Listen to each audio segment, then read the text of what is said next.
People then use what's called integer factorization. What is factoring into prime factors? For example, what is 4 multiplied by 5? That's 20, right? So if you have 20, what two numbers multiply to give 20? That's factorization in reverse. If we say 20 is what times what, you know it's 4 and 5, that much is easy. But if I ask, 875 therefore 12 is what times what, you'd be stumped. You'd think, what multiplies to make 875 412? It's hard to do. On the other hand, if I ask, what is 600 times 920? You can multiply and get 552,000 easily. Multiplication is straightforward, but going backward to factor large numbers is very difficult. This difficulty is what encryption relies on. To break this type of encryption, all you need to do is factor these large numbers. For example, if the number is 20, what times what gives 20? That's the only problem you need to solve. But because it's so hard to do this for huge numbers, our encryption remains secure. Now, quantum computers can solve this factorization problem. If they can factor large numbers easily, then all current encryption can be broken. That's exactly what quantum computers would do. If quantum computers appear, we can factor numbers and break encryption, meaning today's encryption could be completely compromised. Shor's algorithm exists for this purpose, and it's mathematically proven. If you build a quantum computer, you can solve this problem. That's known. It all depends on what kind of computer you imagine. Think about our current computers. 100 years ago, we might have used an abacus to do calculations. Later, we got calculators, and by using them well, we eventually got something like early computers, like ENIAC, which was the size of a room. Then we reached the era where every household had a personal computer, and now we can do everything with a smartphone. Computers developed step by step like this. Quantum computers will follow a similar path right now. They're at a stage that might be comparable to a slightly improved calculator. Over an abacus, that's where we stand today. Next, people will try to build room-sized quantum computers, and countries and companies are pouring enormous amounts of money into this effort. That's why, if you look at current quantum computers, they're huge and have wires dangling everywhere. Will quantum computers enter every home like a PC does now? That might take at least 50 years. Then what about having quantum computers in your smartphone? That might take 100 years, so it's probably not going to happen anytime soon. Still, making the impossible possible is what scientists do, so scientists are working hard at it. Why do we insist on quantum computers? We already have AI. Why do we need quantum computers too?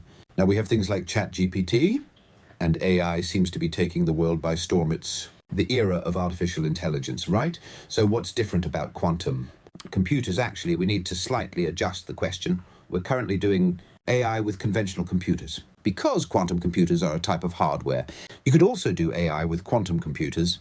The question is whether you'll use a standard computer or a quantum computer, and what you'll do with them, like AI, is a separate matter. Think about it carefully. The way you think and the way a computer thinks is different. Why? Because a computer has separate units for calculation. And for storage, how does your brain work? Does it have a separate memory component and a separate calculation component? Doesn't our brains operate differently? When you think of AI, you might recall the famous match between AlphaGo and Lee Sedol. Humans lost to AlphaGo, and it was a huge shock. Although AlphaGo won, consider the energy consumption. To run AlphaGo, you needed about 100 to 200 CPUs running on a supercomputer to generate its results. Lee Sedol, on the other hand, only needs a meal and a cup of coffee to play a match. The energy efficiency is completely different. A huge amount of energy is required, perhaps 10,000 times more, to run those computers. Why is it so inefficient? Because a computer is not like a human. It uses CPUs and memory, a fundamentally different mechanism, and trying to mimic a human brain with such a structure is inefficient. If we use these computers to imitate nature, which we call simulation, it also becomes inefficient. As I mentioned before, getting quantum computers into everyone's home like a PC or smartphone is very difficult right now. There are many reasons why it's hard. At the moment, there are three main difficulties. First, increasing the number of qubits is not easy. Second, errors are a big problem. And third, we need to keep the temperature extremely low. Ultimately, to perform calculations, we do a series of operations. Add this. Then that one after another. That means we need many bits. Your regular computer at home contains about 1 billion bits, but a quantum computer today, at best, uses a few thousand qubits. The reason this is hard is that we're using quantum mechanics, so the calculation must proceed in a perfectly superposed state. We don't know if it's 0 or 1, and the moment we observe, we learn what it is. Observation, as mentioned before, can be triggered even by a tiny speck of dust, so we need a state completely free of dust. We've managed to do that for a few thousand qubits so far, but can we scale that up to 2,000 or even 20,000 qubits?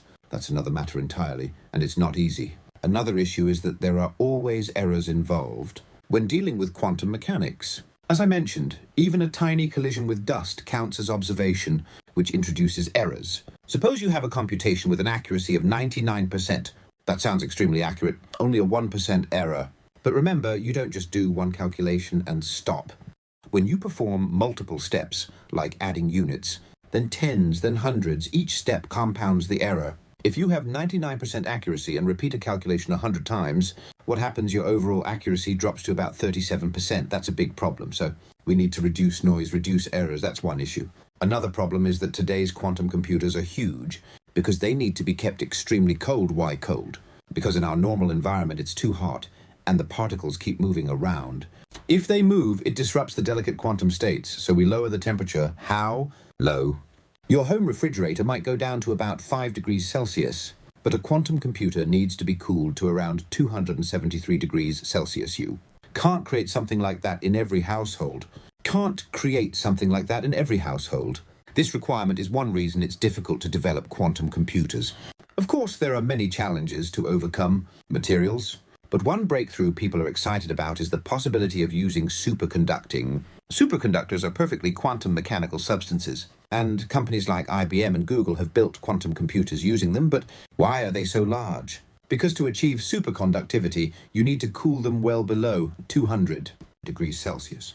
That's why you need these big refrigerator-like systems. If someday we find a superconductor that works at room temperature, just as it is, without needing extreme cooling, that would be a huge advantage. It would be a game changer.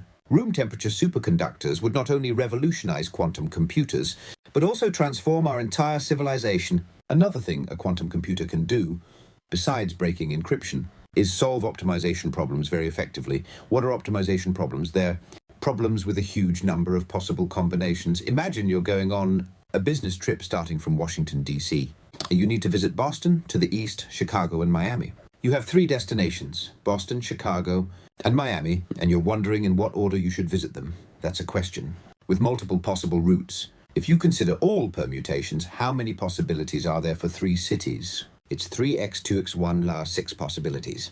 Now, what if you have 10 cities to visit? The number of permutations is 10x, 9x, 8x, and so on, which comes out to about 3,628 possibilities. That's already huge. If you have 20 cities to visit, the number of possible routes is astronomically large, so large that it's practically impossible to check them all with a conventional computer in a reasonable amount of time, but a quantum computer can handle this type of problem very well. Why is that? If a classical computer has 2 bits, you have combinations like 00, 01, 10, and 11, 4 cases which it must calculate one by one. However, a quantum computer using superposition can handle all those cases at once. If you have 3 qubits, you get 8 states: 00, 01, 010, 011, 100, 101, 110, 111, and a quantum computer can leverage these simultaneously with 4 qubits. You get 16 states. With 10 qubits, you get 2 per 10, 1024 states, and so on. Even with just a handful of qubits, the number of states you can represent grows. Exponent. Because a small number of qubits can represent a vast number of combinations, quantum computers can tackle problems with huge numbers of possibilities in a fundamentally different way than classical computers. That's why quantum computers are so promising for optimization problems. Another example is in new drug development. During the COVID-19 pandemic, we needed to develop a vaccine quickly, right? How do we develop a drug? A drug is essentially made up of molecules, which are composed of atoms. To find the right combination of atoms and molecules, you'd have to test countless variations. What if we try this arrangement? Or that arrangement? What if we add this molecule? You need to try them all. But what if you could just simulate it directly and see which one is the best right away? The problem is that the number of possibilities is enormous, so it's not feasible with classical computers. However, atoms themselves follow quantum mechanics. So why not just use atoms as they are directly to perform the calculations? That's what a quantum computer does. It uses the quantum mechanical nature of atoms directly to simulate these molecular interactions. As a result, quantum computers can be extremely helpful in tasks like new drug development. Instead of testing every combination physically, you can simulate them quantum mechanically and find the best option much more efficiently. Technomics. Subscribe channel and click like. That makes you smart.